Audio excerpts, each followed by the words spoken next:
Good afternoon. Thank you for joining us, and it's good to be back with you this afternoon.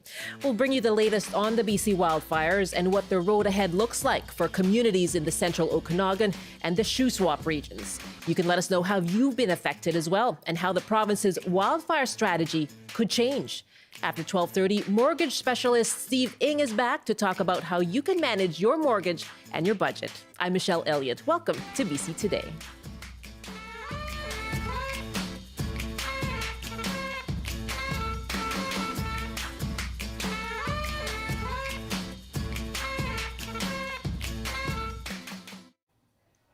It's nice to be back with you after a couple of weeks off the show. And my big thanks to my colleagues Dan Burrett, Belle Puri, and Leanne Young for hosting the program and taking you through the wildfires in British Columbia. And thanks for joining us today here on CBC Radio 1, live streaming on CBC Gem, cbc.ca/BC, and on the CBC Vancouver YouTube page. We're going to hear about the weather today and what that means for wildfires, as well as changes ahead tomorrow with Darius Madavi coming up in just a few minutes. He's our climate specialist here at CBC Vancouver, of course. Now, here's what you need to know about wildfires today. There are almost 380 wildfires in BC right now, with 12 fires of note. That's according to the BC Wildfire Service.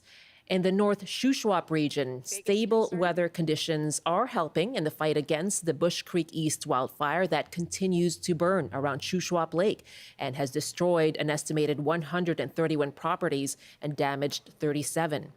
Meanwhile, new concerns in the Northwest. The growing John Brown Creek fire has prompted an evacuation alert for the village of Whitsett, home to around 1,700 residents. The Whitsett First Nation says residents should download the Voyant Alert app and monitor their website for the latest. And BC is still in a state of emergency after wildfires tore through the southern interior over a week ago. As more evacuees head home, we're joined by the CBC's Karen Larson for the latest from Kelowna. And Karen, good afternoon to you. Hi, Michelle. There was just an update this morning from officials in Kelowna and the central Okanagan district. What can you tell us? Well, it was quite a significant update, as you can imagine. It has been an interesting weekend, one where the focus of the wildfires have shifted from actually putting out the flames to a recovery mission, you could call it. And although not under control, the fires are no longer a threat to structures and lives here in the area.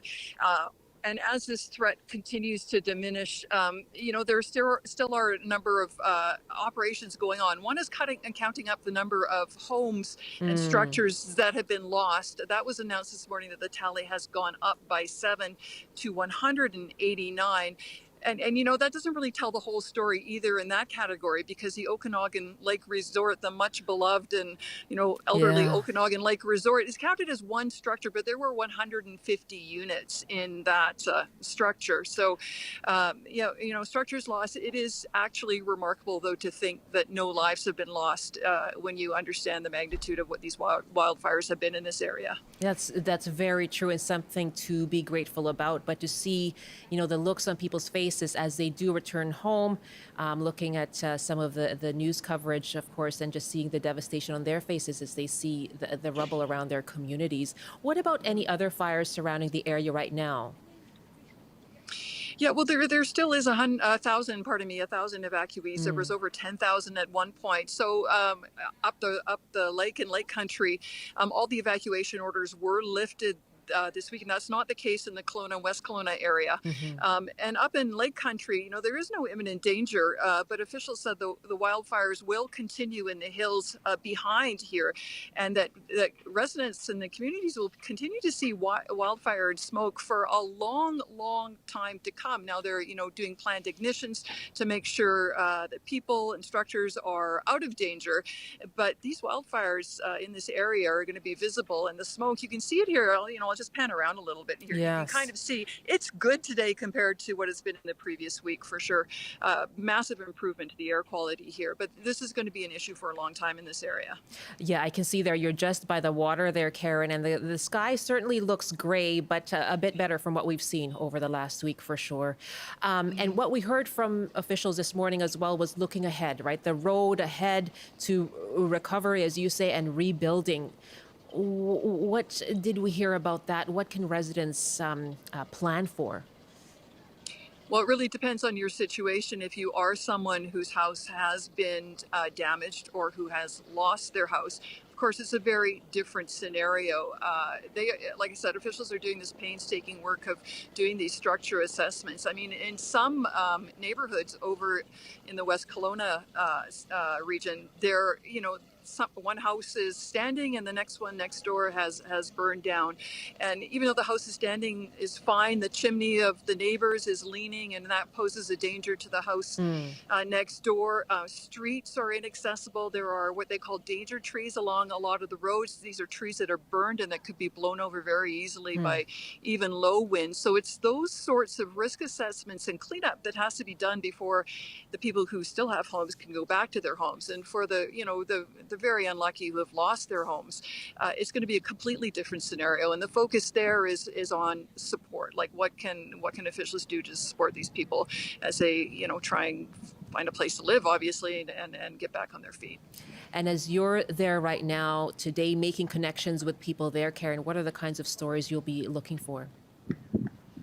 Well, one interesting one we're looking at is the return to school. Of course, that's supposed to happen for students just next week.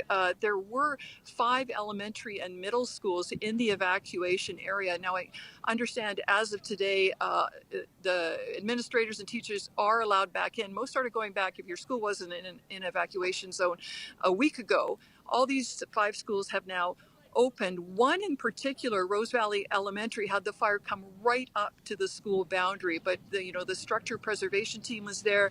They managed to keep it away. The school is still standing and still fine, but really a harrowing situation. We've put our hand up, and we've asked to have a tour of that school tomorrow and talk to the Central Okanagan School District Superintendent.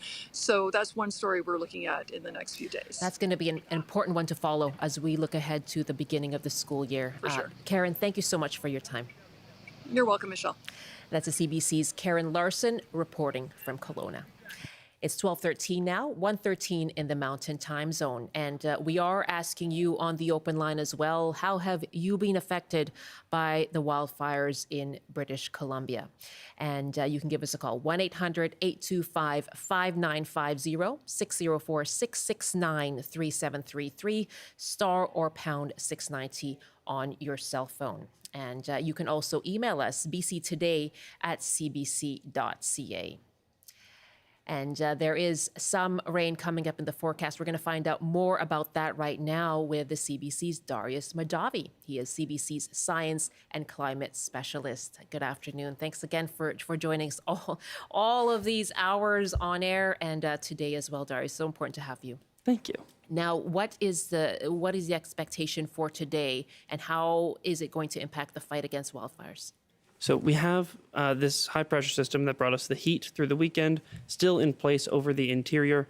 That is slowly moving out of the province, so we won't be seeing it for too much longer. We're already seeing this trough of low pressure start to eke its way into the coast. That's going to keep pushing into the interior by probably tomorrow, midday, late afternoon, somewhere around there.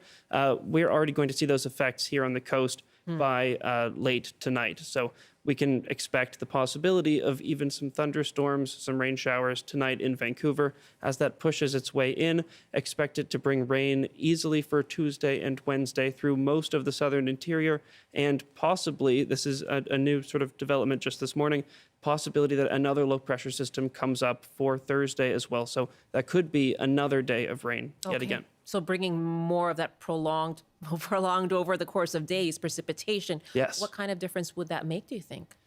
It's hard to say exactly. It depends how heavy the showers are. In some places, they'll be light fairly light showers. I think most places can expect at least more than a drizzle. We're talking probably 5 to 10 millimeters for most places. Some places will see heavier showers, or where we see thunderstorms pop up, those could be heavier showers. We could see much more than that in some of these localized areas, so we just have to hope that those show up right where we need them. It really depends. 3 days of rain would be very good. It could break through some of the top layer of soil that becomes more hydrophobic in drought conditions. It could actually allow some of it to make its way deeper into the soil. I don't want to make any promises because that's very much up in the air how much it'll do, but definitely around some of these areas of these fires, it would do a lot to help stop their spread, or at least slow their spread, and help get some of them more under control, pushed back where we'd like them to be. So we need for that moisture to penetrate the ground. Yes. As well. Any concern, though, as you talk about thunderstorms, any concern about lightning and lightning sparking fires? We always have to worry about that when we have one of these systems move in. It drives a lot of instability. We could see some lightning storms pop up. It seems because there's so much moisture coming in, most places would be seeing rain along with the lightning. Now, that's no guarantee of good news, because sometimes we can have this precipitation come down and suppress those fires that might Right. start from the lightning. Okay. And then a few days later, when it dries up, we see those fires start to take off. But it is definitely better than having dry lightning strikes, which seem much less likely than some of the recent sort of storms, thunderstorm risk that we've had in the last month or so. So very much good news. Okay, and so that's the difference then, is that with moisture, with precipitation, hopefully that does stop any kind of fire that's sparked by this, by any lightning that comes our way. I'm going to ask you about the Northwest in just a little while as well. I want to put out the phone numbers once again and ask you if you've been affected by wildfires in BC. Love to hear from you. And you can let us know as well, how do you think BC's approach to wildfire fighting and management could change? What do you want to see from the province, given the unprecedented wildfire season we have seen over this summer? You can give us a call. 1-800-825-5950, 604-669-3733, and star or pound 690. By email, you can reach us at bctoday@cbc.ca. So some of the updates we've just heard, of course, from Karen Larson in the central Okanagan in Kelowna. An update this morning from officials there in that region, and the original estimate of properties that were completely destroyed there by the McDougall fire is now up to 181. And I want to put out a note as well that they are advising people to go to the website. If your property has been affected, go to cord.bc.ca. That's CORD. We'll put the website up on our live stream as well, cord.bc.ca. And if you want to know more about what's happened with your property, that's where you can go. And we've heard about the Shuswap region as well, and stable conditions helping to fight the fire there. It continues to burn, though, around Shuswap Lake.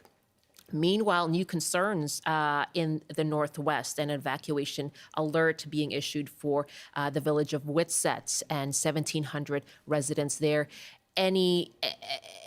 Is there any expectation that the low pressure system we're expecting could go up into the Northwest and help in that regard?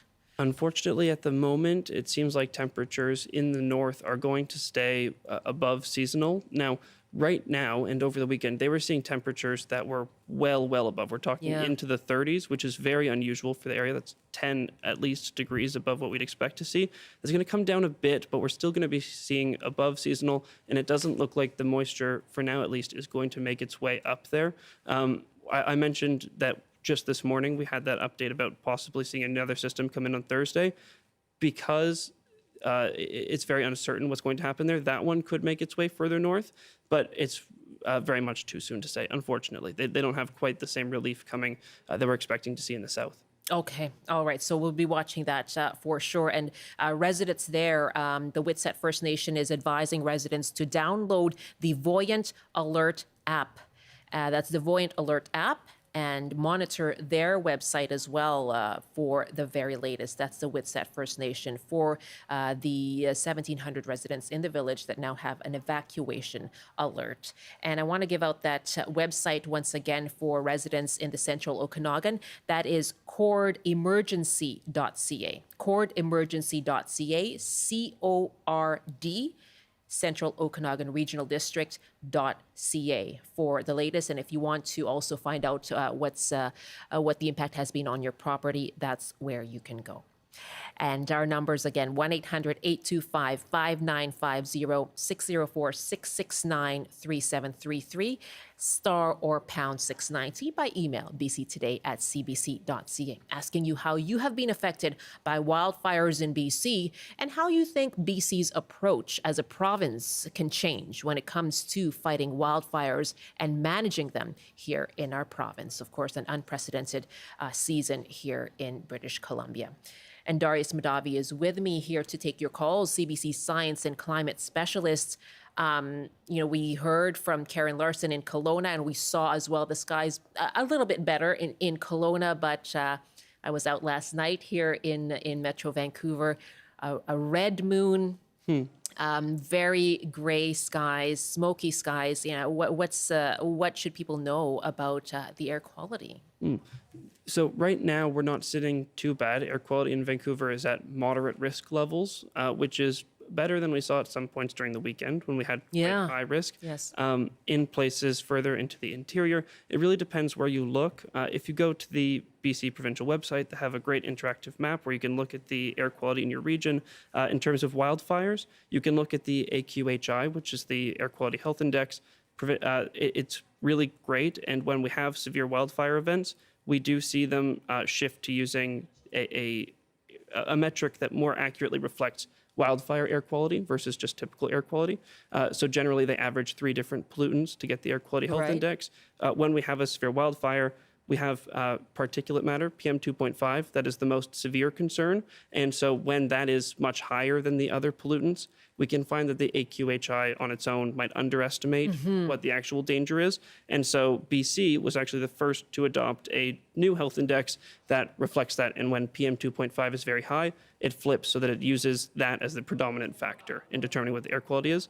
So all that to say, very great map on the provincial website. And right now it's showing that air quality looks like moderate risk for most places in the southern interior. Some places, just like the Eastern Fraser Valley, Whistler, they're popping up as slightly higher risk right now, but that's mostly just a function of the smoke moving through, and it should come down again fairly soon because we're just seeing smoke sort of meander around the area, and it's not sitting in one of these places for a very long time. So right now we're looking okay, and it looks like as that low pressure system moves in, it'll help carry some of that smoke away from these regions as well. So it could be good news in terms of the smoke, but keep an eye on the smoke forecast as well. That'll be great. Okay, yeah, it is a lot of acronyms for people to remember. AQHI, yes. AQHI plus, but you've done a good job of translating that for us and what that means for the actual risk to our health when it comes to air quality. This is BC Today here on CBC.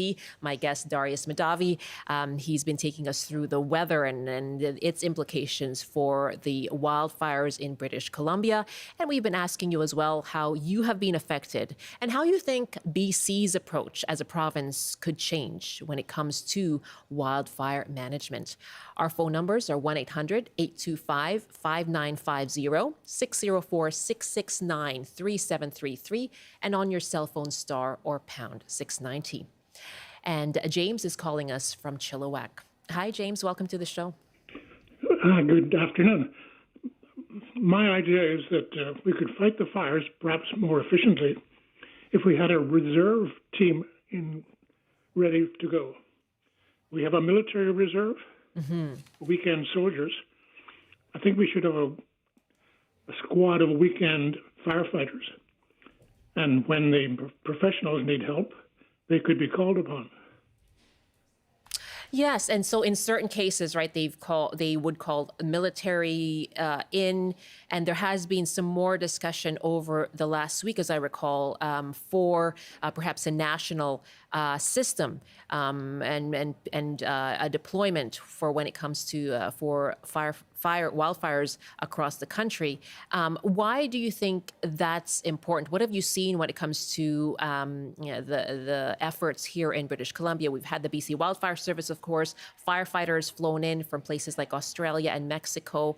Why do you think that we would need perhaps a military, a fire reserve akin to the But military? I'm not talking about a military now. I'm talking about a separate organization. Yeah, right.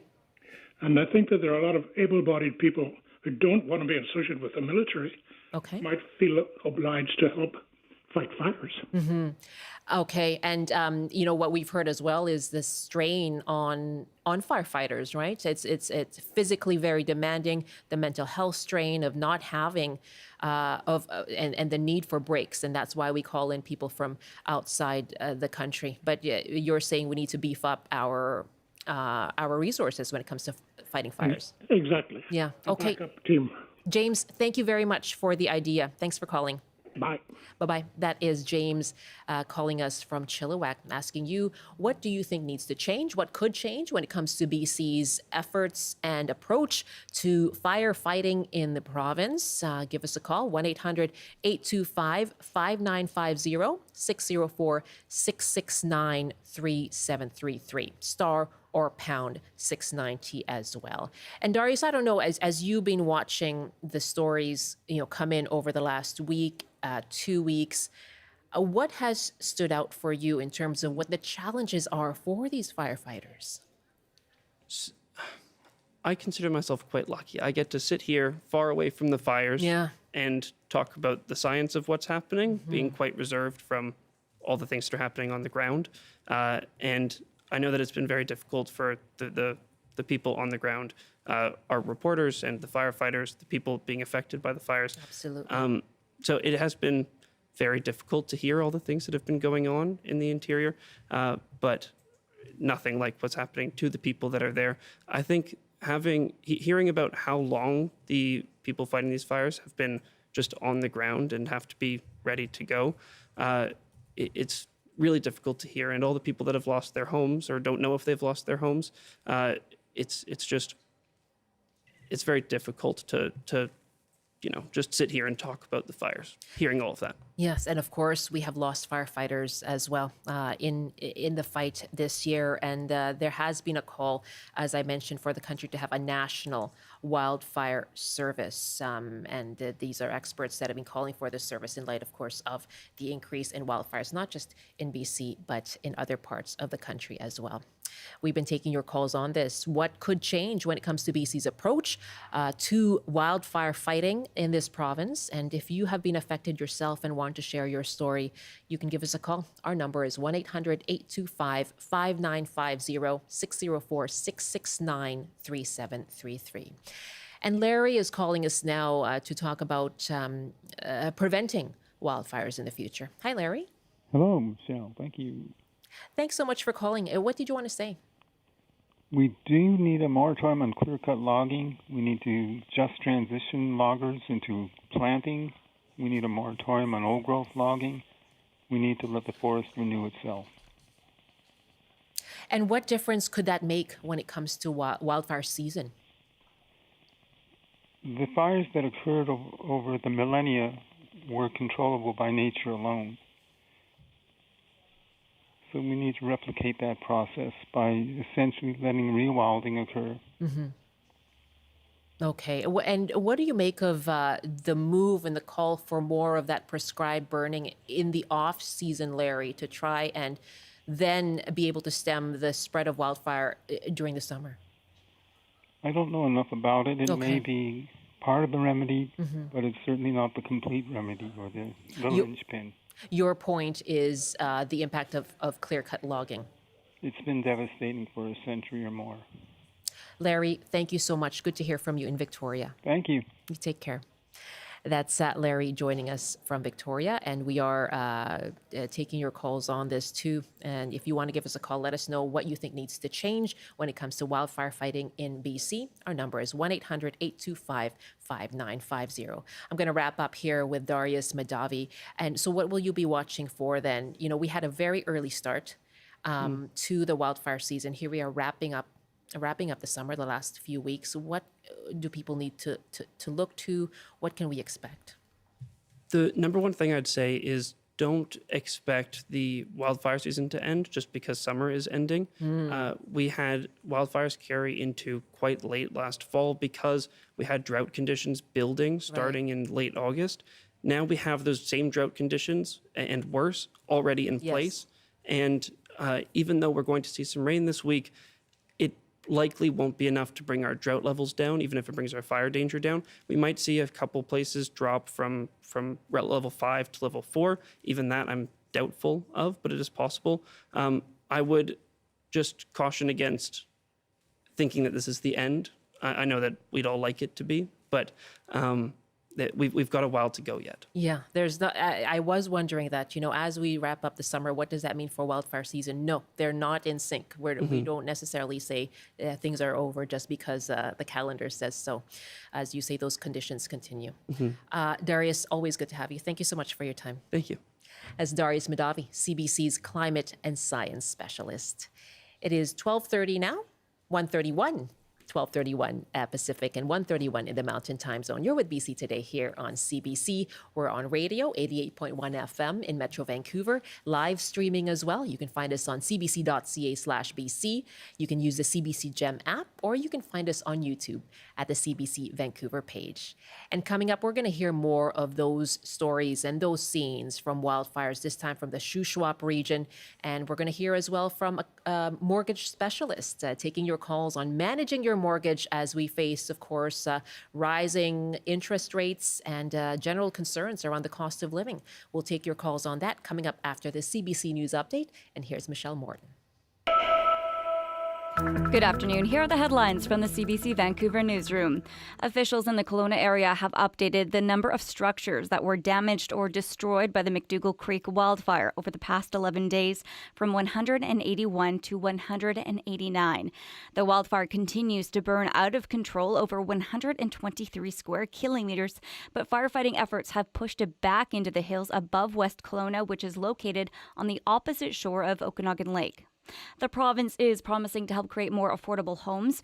The government is inviting nonprofits, First Nations, and municipalities to submit their plans for community housing. It says the goal is to develop 20,000 homes paid for by the Community Housing Fund by 2032. The province says the projects will be prioritized based on the population they serve and how they will help address the community's need for affordable rental housing. And an air quality advisory for sections of Metro Vancouver and the Fraser Valley has been expanded to include ground-level ozone. It was originally issued on Friday due to wildfire smoke. Officials say conditions are expected to last until there's a change in the weather. In the local forecast, a special air quality statement remains in place. A chance of showers with a risk of a thunderstorm today and hazy, highs of 23 except 27 if you're inland, and periods of rain with a few thunderstorms for tonight, cooling down to 16. Now back to BC Today with Michelle Eliot. Michelle, thank you very much. That's Michelle Morton in the CBC Vancouver newsroom. Welcome back. You're with BC Today here on CBC. We're on Radio 1. That's 88.1 FM if you're in Metro Vancouver. You can find us live streaming as well on YouTube at CBC Vancouver and on the CBC Gem app as well as cbc.ca/BC. Now, we were talking about the state of wildfires in the province in our last half hour. And for the latest on that, there are wildfires that have been considered to be under control. And there are also 12 wildfires of note when it comes to around the province. But of course, what we've been hearing is that there are the McDougall Creek fire in central Okanagan that has affected Kelowna, of course. They've been able to make headway on that. And so we have heard as well an increase in the number of properties that were affected, that were destroyed to 189. And we had an update from the Central Okanagan Regional District earlier today. And they are advising people to check the cordemergency.ca website. That's the cordemergency.ca website to find out more about your property. And meanwhile, more stories are emerging of the harrowing scenes playing out across BC because of the wildfires. And Cookpee James Tama of the Squilax First Nation has been describing the impact to his community because of the Bush Creek East fire. He says 31 homes have been lost as of the latest count, and that includes his own family home. Now, he was trying to protect properties with his brothers when the flames overwhelmed them, and they narrowly escaped them by jumping into the nearby river. Now, he described the scene this morning to Shelley Joyce of CBC Daybreak Kamloops. We couldn't even get into our vehicle, so we had to. The river was only maybe about 50 yards from us.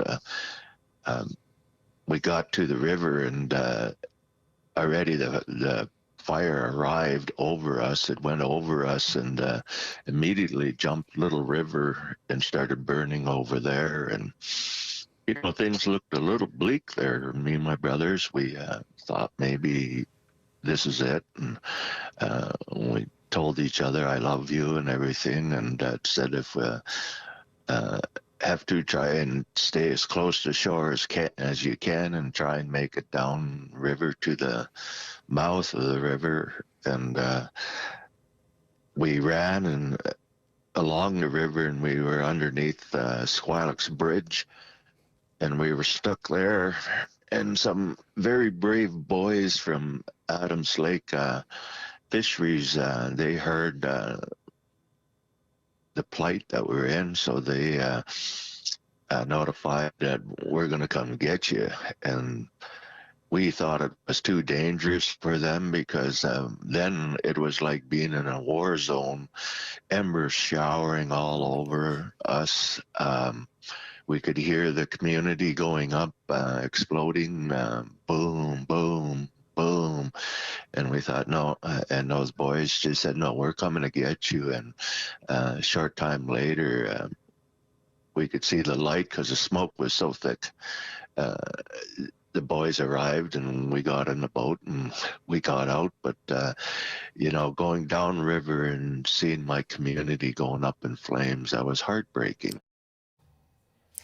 That was Squilax First Nation Cookpee James Tama. He was speaking to Daybreak Kamloops with Shelley Joyce on CBC Radio this morning. And we want to remind you that if you would like the latest on the wildfires, but your phone is low on power or your signal is poor, we do have a low bandwidth version of our website where you can get information. And that's cbc.ca/light. That's LITE, cbc.ca/light. And that can help you keep up to date in an emergency situation. Once again, that's cbc.ca/light, LITE.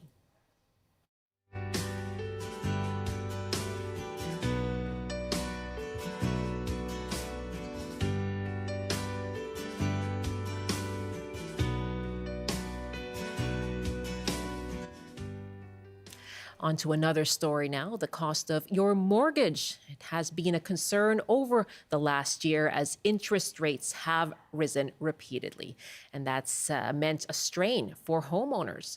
Now, our TD mortgage specialist Steve Ng is back to take your calls, asking you, how are you managing your budget to deal with your mortgage payments? And what are your questions about managing your mortgage costs? You can give us a call, 1-800-825-5950, 604-669-3733, and star or pound 690. You can also email bctoday@cbc.ca.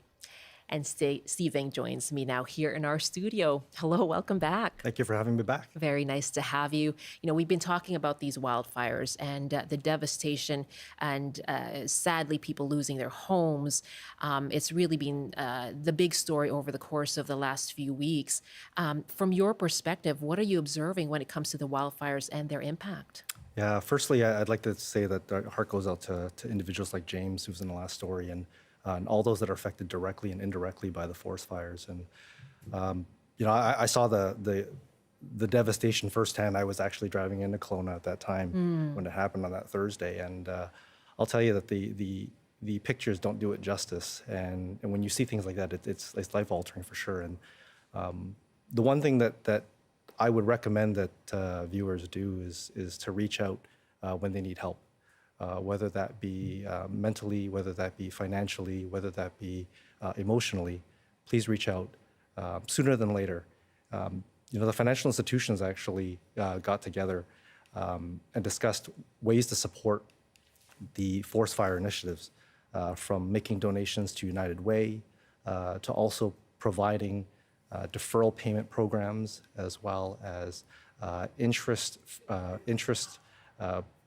guess, forgiveness, as well as fee forgiveness on certain accounts, and also making credit available to individuals that need it in this time. Because a lot of us and a lot of individuals experienced a lot of unexpected expenses Sure. due to this emergency. Yeah, absolutely. There's the cost. If you've been displaced, I can imagine, the costs of that piling up. Yeah, I mean, not only was there a frantic flight to leave your Yes, homes, yeah. people needed to find places to live, and it was great that many folks in the Okanagan opened their homes to others, but some others had to stay in hotels. Those were added costs, food costs, and maybe even those who were indirectly affected, where they had to cancel their trips, had to cancel vacations, cancel plans. There's a lot of unexpected costs that came up that were as a result of these forest fires. And then you look at small businesses as an example. So they rely on people coming to their restaurants, people coming to their wineries, people Right. coming to their businesses, and now their revenue stream is tight.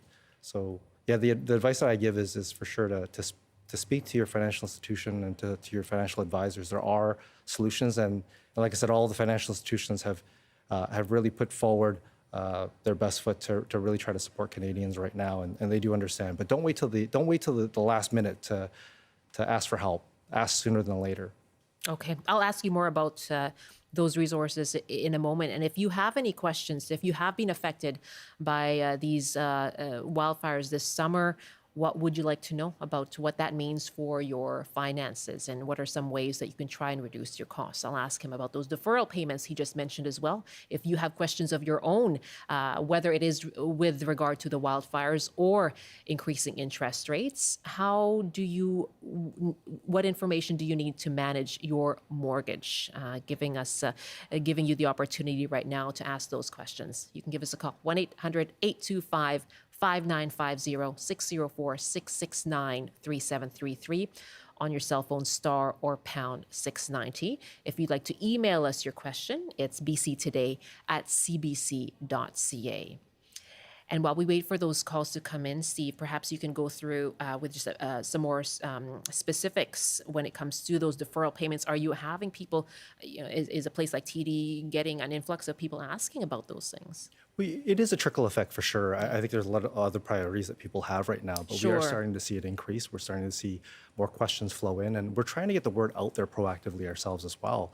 Because I think what happens is human nature is you tend to leave things to the last minute to deal with it. But the deferral payments, quite frankly, if an individual has enough equity built in their mortgage, they can defer their payments for up to 4 months. And like I said, a lot of the banks have even gone to the steps of forgiving fees on accounts, as well as making additional credit available for these unprecedented times, whether it be a line of credit or maybe to bulk up your credit card limit a little bit. Yeah, there's a lot of understanding right now. Okay. Yeah. And I imagine the first call they would make would be, when things settle down a little bit, would be to insurance companies.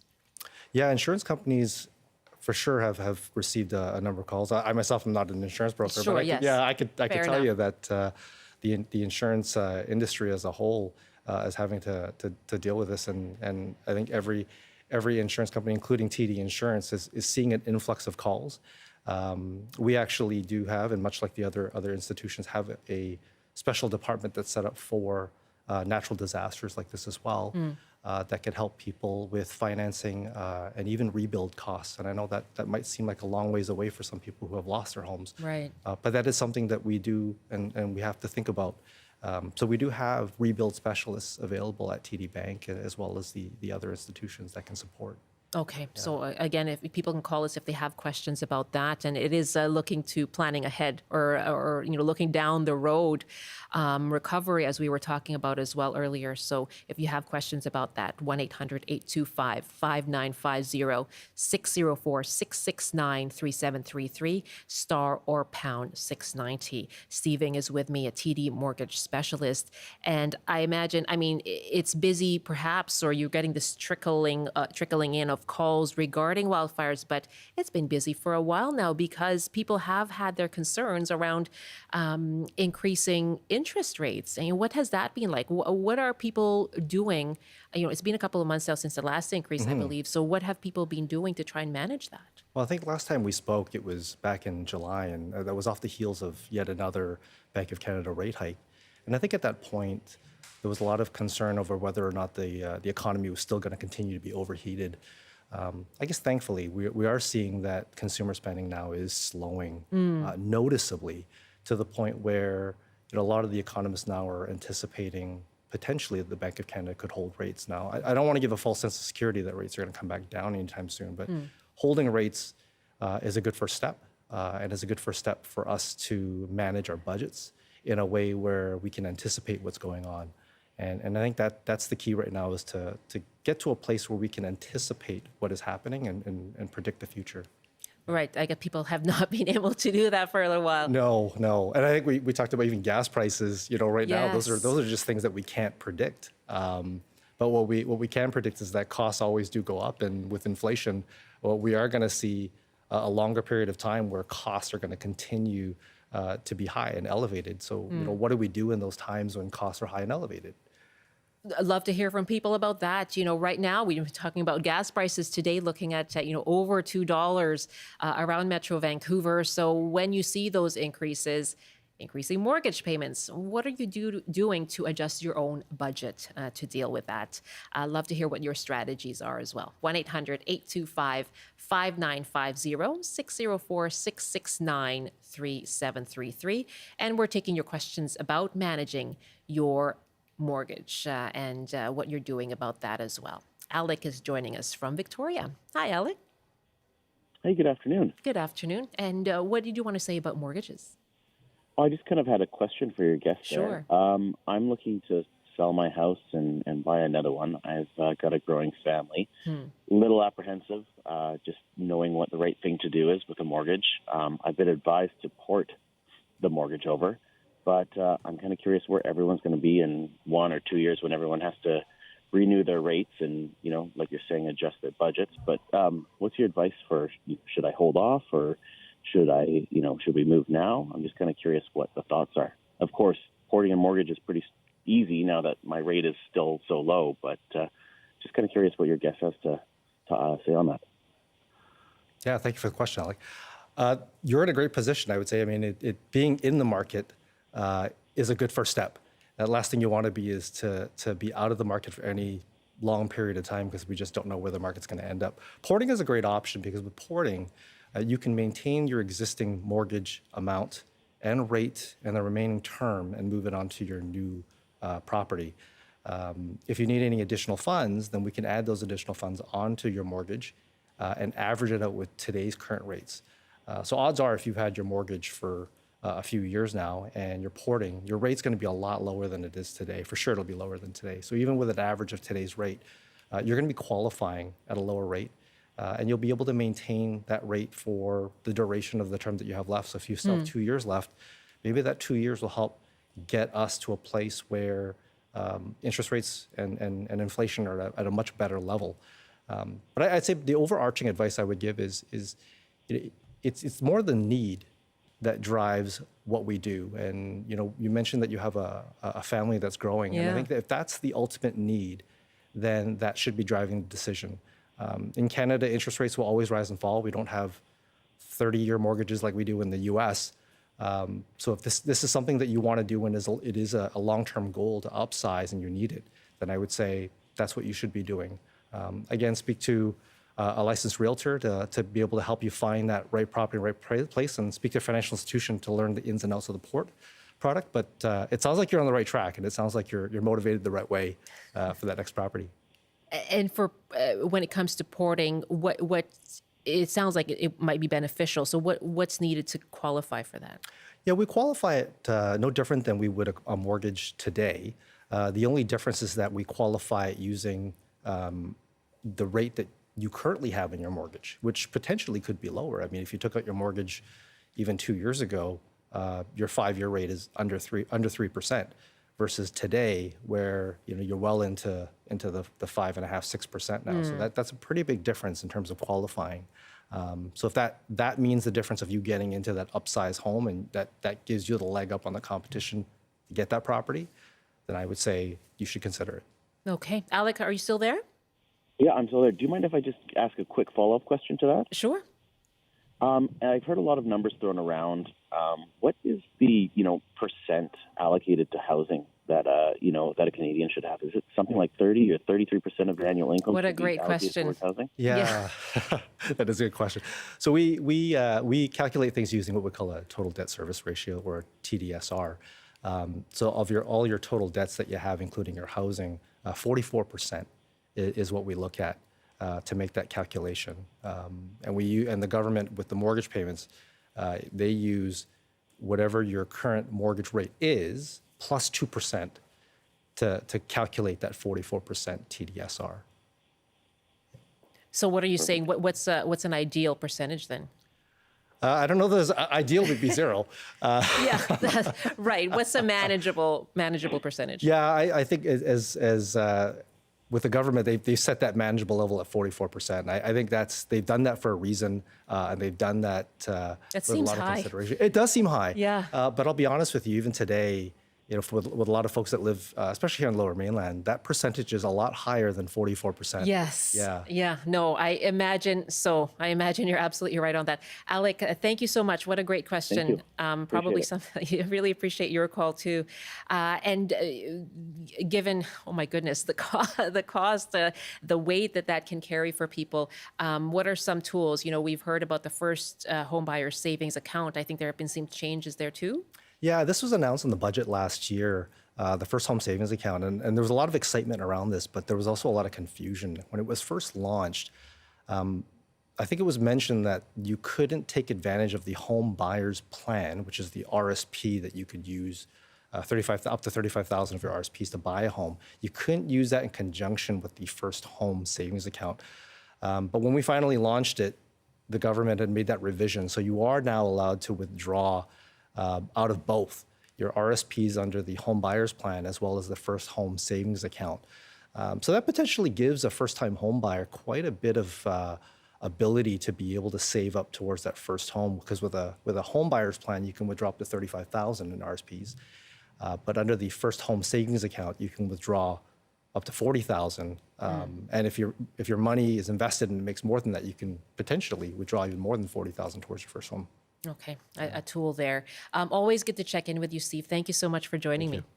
As Steve Ng, a TD mortgage specialist.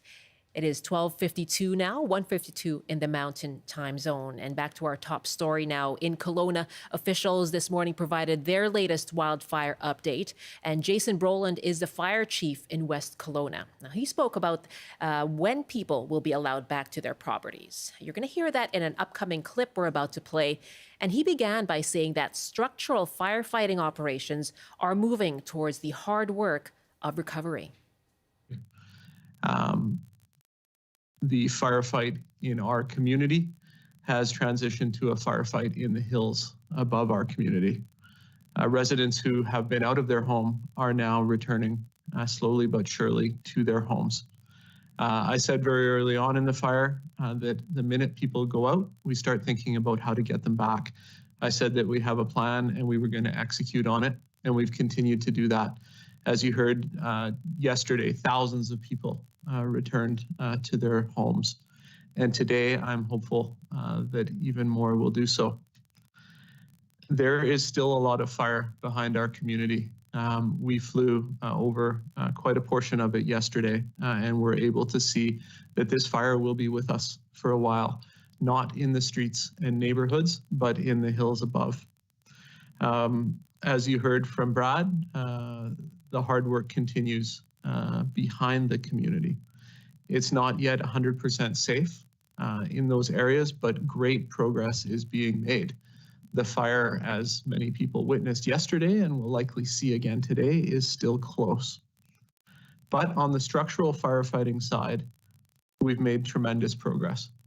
The many fire departments who have visited us here and helped out from out of town have now redeployed back to their communities or other fires.